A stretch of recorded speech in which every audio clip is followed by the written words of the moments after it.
6 p.m. in Quen in the Bamenda Free Municipality of the Mezam Division of the Northwest region of Cameroon.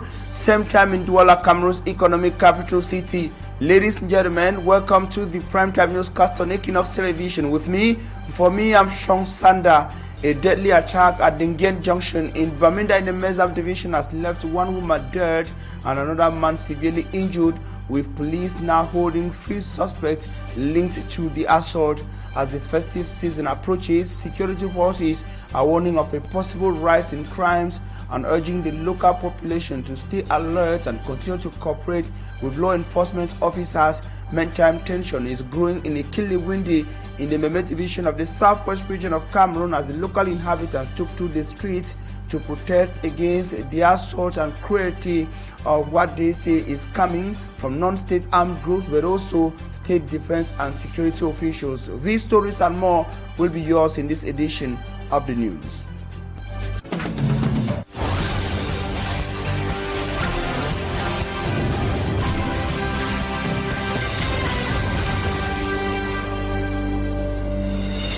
Now, thanks for choosing to be informed by the Best of Television Network. This is Equinoxe. We are live from Duala, Cameroon's economic capital city, Equinoxe Central News Desk.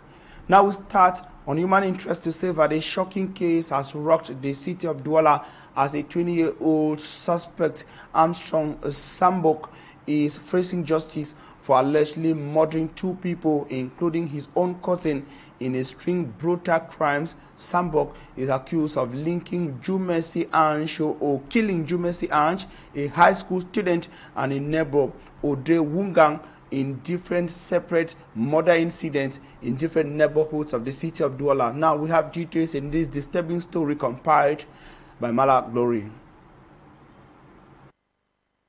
At just 20 years old, Armstrong Sambok's hands are allegedly stained with the blood of 2 victims. He is a prime suspect in a string of murders that have left residents of Bonaberi and Koto in shock. The recent disappearance of high school student Jumesi Ange Stefan ended in tragedy when his body was found at a construction site in Sodiko Bonaberi Duala 4 subdivision. The act, reportedly masterminded by the victim's cousin, came after his family failed to provide the ransom demanded. Le 13 novembre 2025. On the 13th of November, the Gendarmerie Legend Commander for the Littoral region ordered us to investigate a case of a student who was found dead in an uncompleted building in Sodiko. Investigations enabled us to arrest a suspect who is the victim's cousin. He explained to us that he was able to neutralize his victims by strangulation. Thanks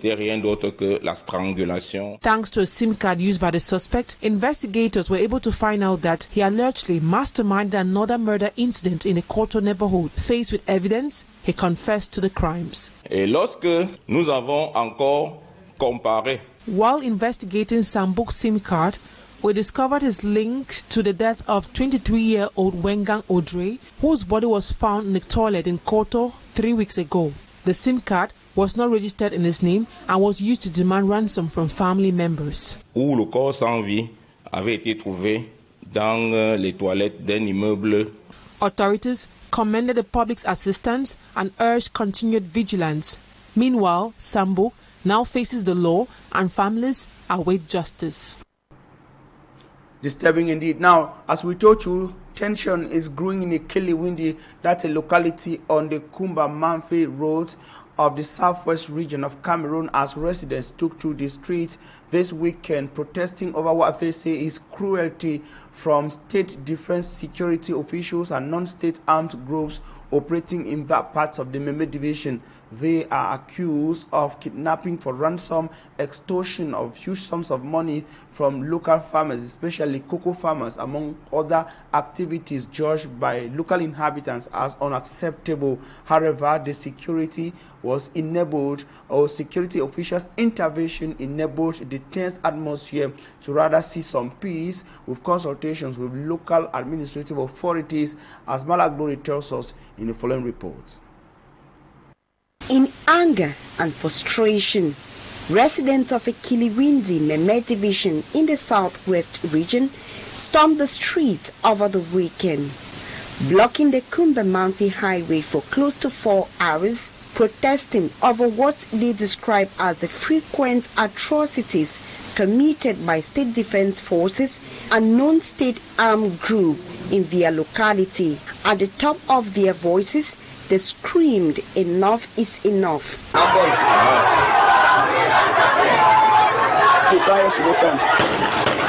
These perpetrators have been terrorizing the population, breaking into cocoa stores, extorting money from farmers and kidnapping victims for ransom. Fed up with the situation, the population took to the street to demand safety and peace, but was stopped at the gendarmerie checkpoint. Only the timely intervention of the company commander of the Memer division and his elements were able to calm the angry locals, promising to launch investigations into the case. And we're staying in the Memer division of the Southwest region to say that Ibako Ivo Matoke, the Memer divisional delegate of basic education, has promised help to absentee teachers of his area of command when children and teachers in the area are said to have braved the odds to be in the classroom. He was speaking after a week-long tour of some primary schools within the 5 subdivisions that make up the Memer division of the region, during which he noticed limitations, inadequacies, and some incoherent practices in the school, as we hear in the following reports compiled by Innocent. The tour that lasted for several days took the divisional delegates of basic education to the different primary schools in the Memer division of the Southwest region. A tour back to their various schools. Concerned teachers are warned of a dark cloud dwelling upon them. If they don't go back, it is very simple.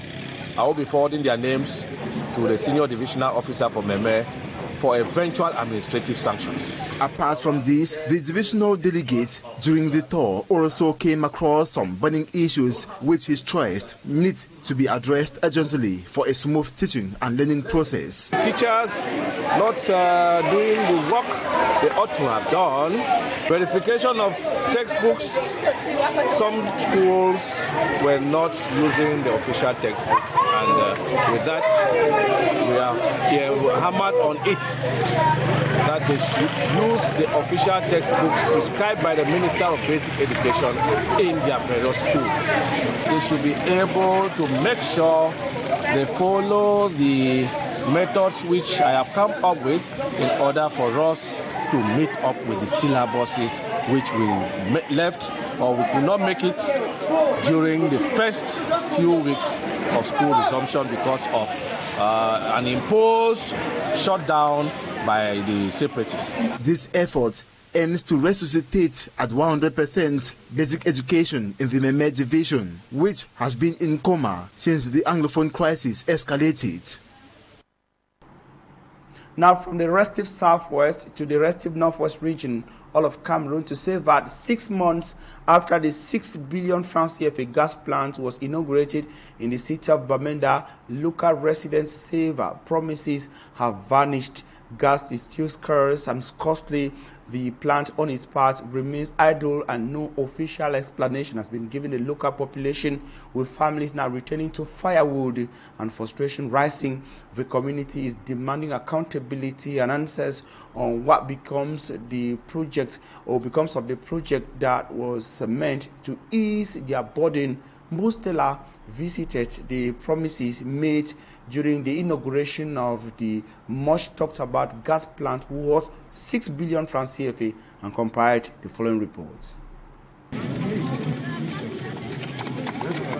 On May 9, 2025, optimism swept through Bamenda. Standing in for the Prime Minister, the Minister of Water Resources and Energy inaugurated what was hailed as a transformative project, the 6 billion francs liquefied gas filling center, meant to lower prices and create 1,000 jobs.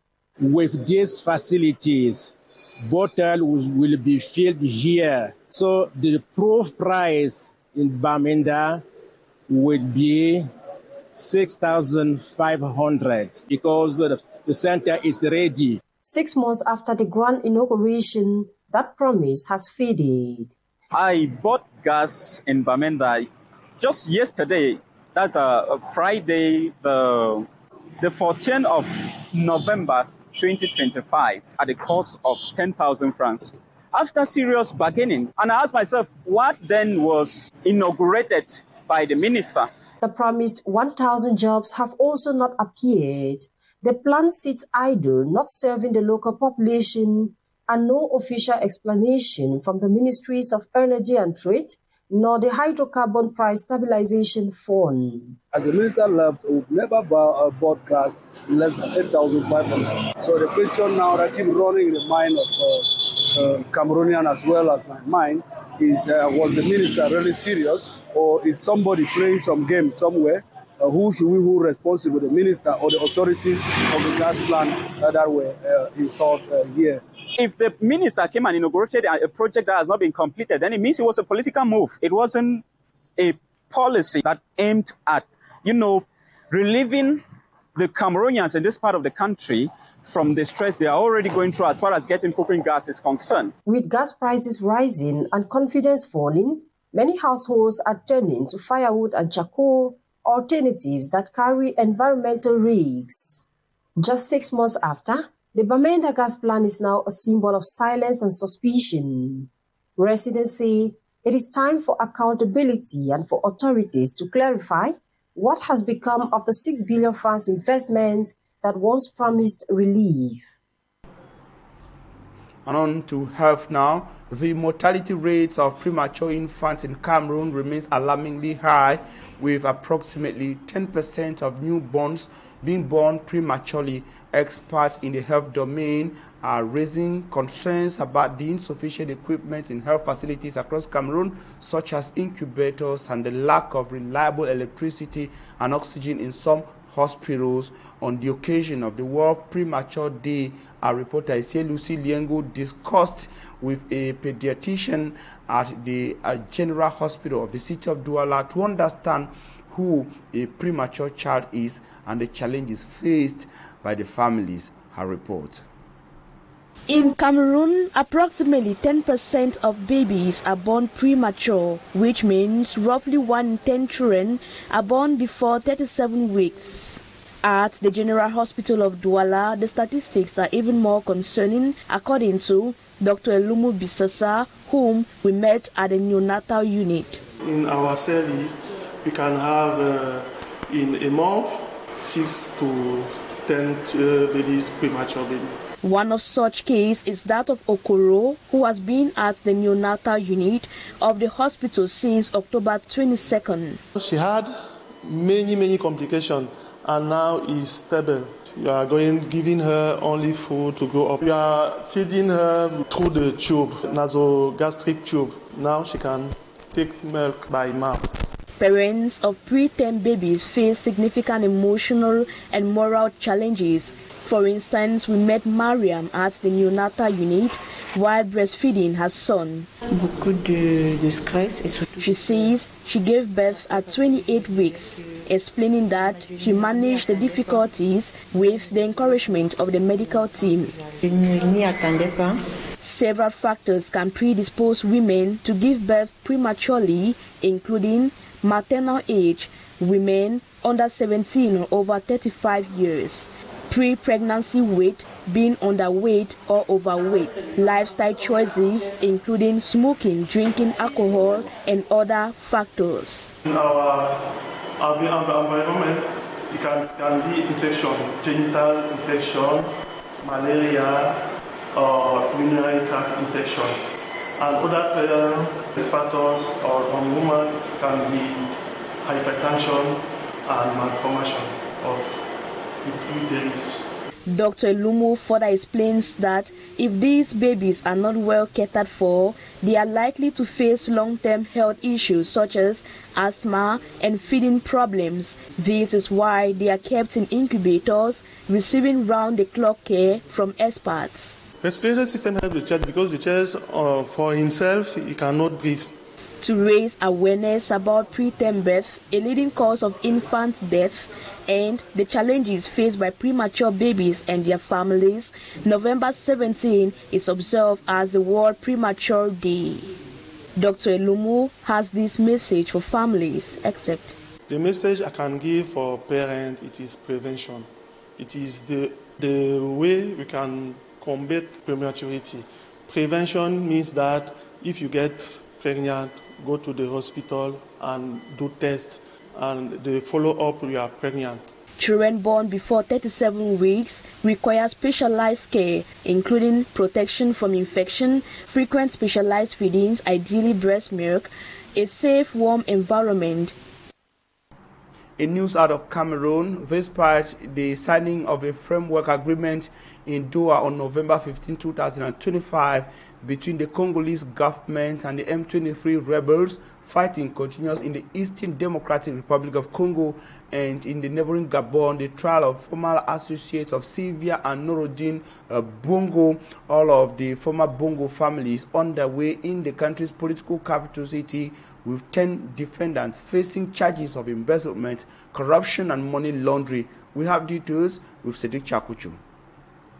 Fighting continues in Eastern Democratic Republic of Congo despite the signing of a framework agreement in Doha on November 15, 2025 between delegates of the Congolese government and those of the IFC M23. On paper, both sides had committed to a permanent ceasefire, but on the ground, the standoff continues. In both North Kivu and South Kivu, clashes were reported again this past weekend and even this morning, November 17th. Since 5 a.m., heavy and light weapons fire have been heard about 30 kilometers from Bukavu, the capital of South Kivu province in Eastern Democratic Republic of Congo. According to local sources, the gunfire came from villages around Sivanga, the station where the headquarters of Kaouzi Biega National Park are located.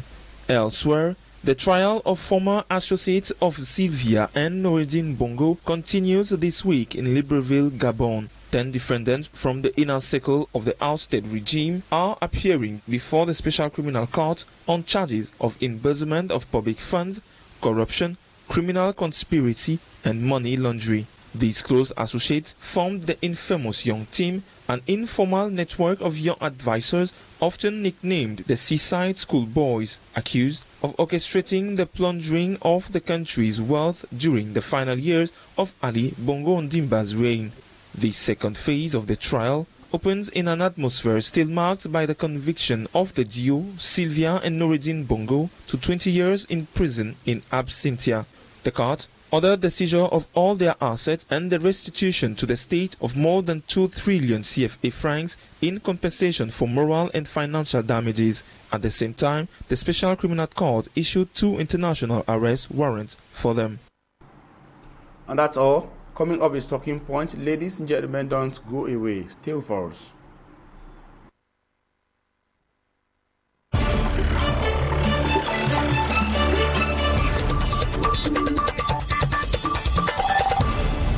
Now we're glad you joining us on Talking Point. Thanks for joining us on this other part of the news. We are receiving the first Cameroonian woman to become a lawyer in Cameroon. She is today an internationally acclaimed human rights defender, prominent civil society actor, and a strong voice in the nation Cameroon. Our guest tonight is Barrister NKOM. Thanks, Barrister NKOM, for accepting to be guest on Talking Point on Equinoxe Television. Yes, it's a great pleasure for me too. We are a body of lawyers today to accompany such Espoir Beyond or the Duala 5 Deputy Mayor summoned by Celiac Vogo, Senior Divisional Officer for the Vori Division. Now tell us what happened at the Bonanjo neighborhood of the city of Duala today, where the SDO's office is located. Well, when we came to the office of the Prefect, we were just waiting for him to call our client and to enable us to be with him, because this is why we get there. This is not what happened, in fact. When Mr. Prefect knew that we were there, he tried to do all he could to stop us. So he asked someone to call our client in his office, and he locked the office. So we couldn't go through, couldn't know what happened, but this was our mission, and this is the right of a lawyer to go where his client is. But Mr. Prefet said that it was not something that could break his human rights. So he said nothing will happen. He used to work with, as a prefect, he used to work with the mayor, and this is one of the meetings they used to have together, and that it is not useful for lawyers to be with him. It was actually very important because it's been trending on social media in Cameroon ever since he was summoned. Now, what did you and your colleagues do when you were barred by the SDO and his État-Major from moving in with Mayor Espoir Billon? We stand in the secretariat, and our client get through inside, and then he came back. He said that nothing bad happened. They even not talk about the election or what he said in the medias. It was not all about that. It was just about the normal work and the normal relationship that they must have between the mayor and the prefect. They have the same Minister of Administration, Territorial Administration, whose name is Mr. Atanganji, but everyone has his job, and from time to time they need to cooperate to know how things are working in this side of nothing. And then now, tell us, Barrister Liscom, so when in substance we want to know what transpired indoors, what details characterized the close to 2 hours indoors encounter between the mayor, the SGO, and all those who accompanied the senior divisional officer? We know we are always in a, how do you call this, alert, yes. We are always in alert because the government is in alert. They know that post-election, presidential election, is something they must manage because of what he did before the election and during election. They know that people are not happy, and that it is not, we don't have confidence between the person elected and the people who were supposed to have elected him. They know this situation is very, very delicate. They know that. This is why today they bring all the people of security and so on, and then because they know that they are not being correct with the people, with people who are supposed to nominate the head of state.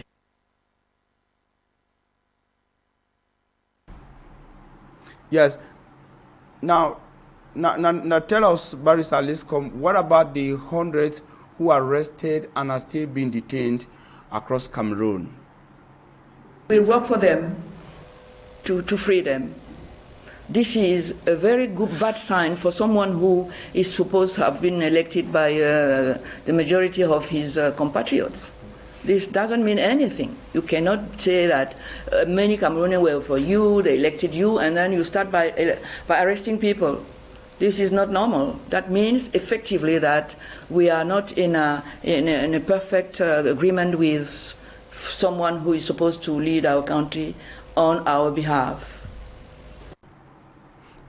Now, you actually are part of about 32 legal minds who've constituted to defend these Cameroonians who are arrested, but also presidential hopeful Issa Chiroma Bakari. I want to know, just like many other Cameroonians, how is he, where is he, what is he up to?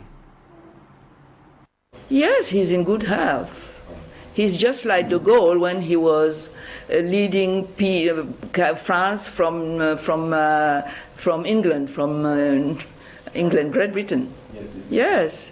He's there, he's still, he knows that he's the president elected, and I think he will do the job during 7 years, because this is the will of the country. What general message can you give to the Cameroonian people right now, as a mother, as a lawyer, and as an internationally acclaimed right defender, Barrister Liscom? We are here, we are the people. The people have the sovereign power And the people just give this part of this power for a short time, 7 years, to someone. We must be the one who must have the last word in this kind of war combat. You see, and we will pursue this goal until we win, until Cameroon stand up normally as a country must do. You cannot have someone who is in the head while his position is in the feet, and have the feet in the place of the head. That will not work, and we will not leave Cameroon work like that, because it's not a normal position.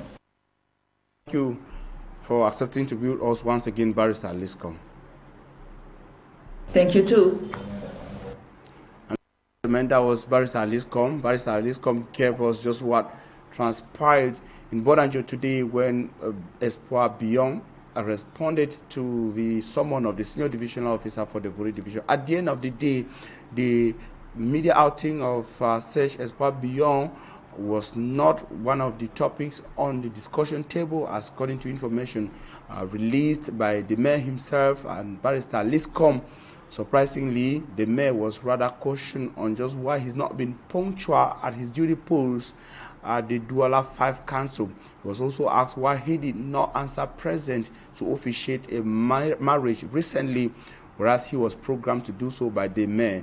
He is the chief deputy mayor of the Duala 5 municipality. We shall be coming back to details on this in subsequent editions of News on Equinoxe Television. Thank you once again for being with us. Stay connected. The next edition of News will be at 8 p.m. in the French language. For us, rendezvous tomorrow at the same time.